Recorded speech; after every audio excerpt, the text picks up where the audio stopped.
ಕರ್ನಾಟಕ ರಾಜ್ಯದ ಹವಾಮಾನ ಮುನ್ಸೂಚನೆ. ನಾನು CS ಪಾಟೀಲ್, ವಿಜ್ಞಾನಿ, ಹವಾಮಾನ ಕೇಂದ್ರ, ಬೆಂಗಳೂರು.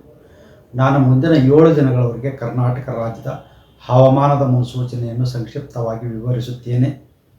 ಇಂದು ಕರಾವಳಿ ಜಿಲ್ಲೆಗಳಲ್ಲಿ ವ್ಯಾಪಕವಾಗಿ ಮಳೆಯಾಗಿದ್ದರೆ, ಉತ್ತರ ಒಳನಾಡಿನಲ್ಲಿ ಕೆಲವು ಕಡೆ, ದಕ್ಷಿಣ ಒಳನಾಡಿನಲ್ಲಿ ಹಲವು ಕಡೆ ಮಳೆಯಾಗಿದೆ.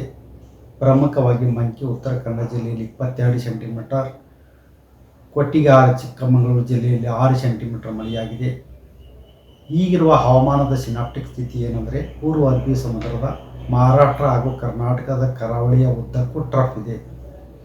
ಇದರ ಹಿನ್ನೆಲೆಯಲ್ಲಿ ಕರಾವಳಿ ಜಿಲ್ಲೆಗಳಲ್ಲಿ ಜುಲೈ 12ರಿಂದ ಜುಲೈ 18ರವರೆಗೆ ವ್ಯಾಪಕವಾಗಿ ಮಳೆಯಾಗುವ ಹೆಚ್ಚಿನ ಸಾಧ್ಯತೆ ಇದೆ. ಉತ್ತರ ಕನ್ನಡ, ಉಡುಪಿ, ದಕ್ಷಿಣ ಕನ್ನಡ ಜಿಲ್ಲೆಗಳ ಕೆಲವು ಕಡೆ ಭಾರೀ ಹಾಗೂ ಅತಿ ಭಾರೀ ಮಳೆಯಾಗುವ ಸಾಧ್ಯತೆ ಇದ್ದು, ಜುಲೈ 12, 16, 17 ಹಾಗೂ 18ರಂದು ಆರೆಂಜ್ ಅಲರ್ಟನ್ನು, ಜುಲೈ 13 ಹಾಗೂ 14ರಂದು ಯೆಲ್ಲೋ ಅಲರ್ಟನ್ನು ಘೋಷಿಸಲಾಗಿದೆ. ಉತ್ತರ ಹಾಗೂ ದಕ್ಷಿಣ ಒಳನಾಡಿನಲ್ಲಿ ಜುಲೈ 12ರಿಂದ ಜುಲೈ 18ರವರೆಗೆ ಹಲವು ಕಡೆ ಮಳೆಯಾಗುವ ಹೆಚ್ಚಿನ ಸಾಧ್ಯತೆ ಇದೆ.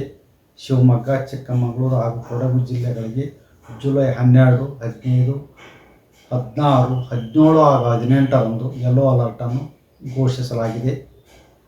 ಬೆಂಗಳೂರಿನ ಕೆಲವು ಕಡೆ ಜುಲೈ 12ರಿಂದ ಜುಲೈ 18ರವರೆಗೆ ಹಗುರದಿಂದ ಸಾಧಾರಣವಾಗಿ ಮಳೆಯಾಗುವ ಹೆಚ್ಚಿನ ಸಾಧ್ಯತೆ ಇದೆ. ನಾನು 86 kg ಇದ್ದವಳು 71 kg ಬಂದಿದ್ದೀನಿ. ವಯಸ್ಸಾದ್ಮೇಲೆ ಸ್ಮಾರ್ಟ್ ಆಗಿ ಕಾಣ್ತೀರಾ ಅಂದ್ರೆ ಜಿನ್ನಿ. 126 kg ವೇಟ್ ಇದೆ. ನಾವು ಈಗ 114 kg ಲೆಕ್ಕ ಬಂದಿದ್ದೀವಿ. ಯಾವುದೇ ಸೈಡ್ ಎಫೆಕ್ಟ್ ಆಗಿಲ್ಲ. 84ರಿಂದ 50 kg ಬಂದೆ. ಆಮೇಲೆ ಸಣ್ಣಗೆ ಫಿಟ್ ಆಗಿದ್ದೀನಿ. ಅದಕ್ಕೆ ನಾನು ಯೂಸ್ ಮಾಡ್ತಾ ಇರೋದು ಜೀನಿ ಸ್ಲಿಮ್.